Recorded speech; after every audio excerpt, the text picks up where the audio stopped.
काम नहीं है ये। राजा अम्बरीश जैसे बहुत भक्त हुए हैं, इतनी छोटी सी कथा सुनाने की क्या जरूरत थी, और वो भी उसके मुख से जो खुद इतना बड़ा भक्त है। एक बात बताइए, अगर कोई बहुत बड़ा व्यक्ति है और वो किसी का आदर करता है तो वो उसी का आदर करता है जो उससे भी बड़ा होगा, या उससे भी ज्यादा ज्ञानी, या उससे भी ज्यादा गुणी होगा।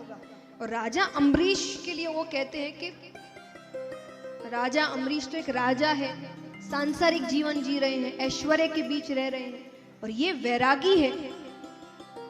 और सुखदेव जी जैसा वैरागी माना नहीं गया है। इनके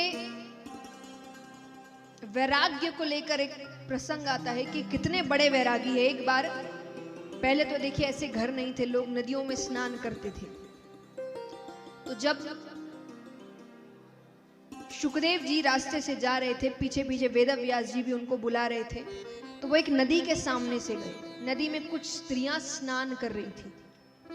सुखदेव जी सामने से गए, स्त्रियों ने ध्यान नहीं दिया, वो स्नान करती रही। वेदव्यास जी पीछे से आते, उनको देखते ही स्त्रियों ने अपने कपड़े ठीक करने लग गए। वेदव्यास जी कहते हैं, मेरा बेटा 16 वर्ष का है, यानी अभी अभी यौवन अवस्था प्राप्त कर रहा है। मेरी उम्र ऐसी है कि तुम्हारे पिता से भी बड़ा हूं मैं। तुम उसे देखकर अपने कपड़े ठीक नहीं कर रही थी, मुझे देखकर अपने कपड़े ठीक कर रही थी। स्त्रियों ने कहा, कौन यौवन अवस्था प्राप्त कर रहा है, किसकी उम्र क्या है, कौन स्त्री है, कौन पुरुष है, ये आपकी और हमारी नजरों में। इसलिए हमने आपको देखकर कपड़े ठीक किए। आपसे पहले जो गया उसकी नजरों में ये सब है ही नहीं, उसकी समान नजर है। वो हर किसी को एक ही नजर से देखता है। उसके लिए कोई स्त्री, पुरुष, यौवन, बूढ़ा कुछ नहीं है, वो सबको एक दृष्टि से देखता है। वो इतने बड़े वैरागी थे, यानी उनकी नजर में इतनी सी भी असमानता नहीं थी कि कौन स्त्री है, कौन पुरुष है, किसकी उम्र क्या है, वो सबको एक ही नजर से देखते थे। तो इसीलिए उन्होंने कहा कि ये जो असमानता की नजर है, ये हम और आप में है, उनमें नहीं है। ये इतने बड़े वैरागी थे। तो राजा परीक्षित कहे, इतना बड़ा वैरागी राजा अम्बरीश की कथा सुना रहा है, जो राजा है, ऐश्वर्य का जीवन जी रहा है।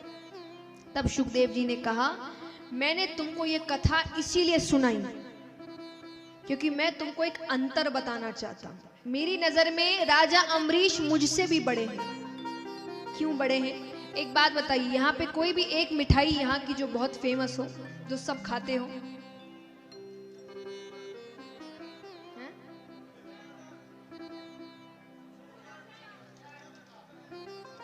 खुर जन चन ध ज चम्मच च खुरचन। Thank you.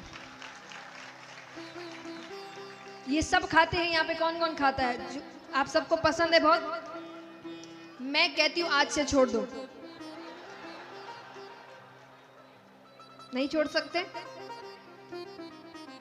कोई नहीं छोड़ सकता है ना। आप 7 दिन के लिए आए हैं, आपके लिए मिठाई छोड़ दें?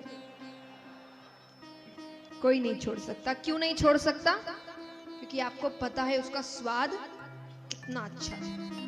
अब मान लीजिए आपने जो मिठाई है खुरचन, वो आपने कभी नहीं खाई। यहाँ पे कोई है जिसने कभी नहीं खाई हो?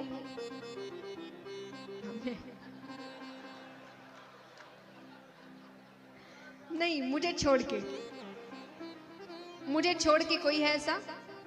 1-2 व्यक्ति है। चलिए, मान लीजिए आपने कभी वो खाई नहीं है, आपको उसका स्वाद पता नहीं है वो कैसी है।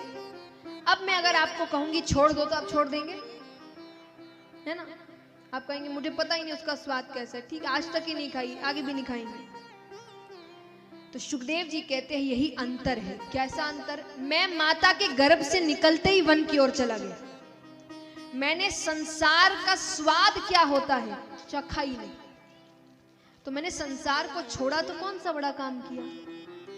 जिसने स्वाद ही नहीं चखा संसार का, उसको क्या पता कि संसार में रहना क्या होता है। तो मैंने भगवान को अगर प्राप्त किया तो इसमें इतनी कोई बड़ी बात नहीं है। लेकिन राजा अम्बरीश संसार के बीच में रहते हुए, सारे ऐशो आराम, धन संपत्ति, पद प्रतिष्ठा, ये सब के बीच रहते हुए भी जिसमें इतनी सरलता है, इतनी भक्ति है कि उसके लिए भगवान का चक्र आ रहा है, वो मुझसे भी बड़ा भक्त है। यानी उसने उस मिठाई को चख कर छोड़ा है,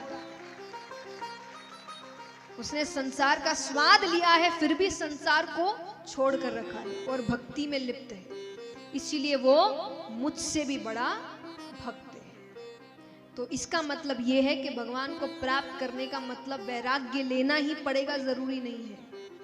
आप संसार में रहकर भी, यानी राजा से बड़ा कौन होता है? राजा से ज्यादा ऐश्वर्य किसके पास होता है? किसी के पास नहीं। तो इतने ऐश्वर्य में रहकर भी आप भगवान को प्राप्त कर सकते हैं।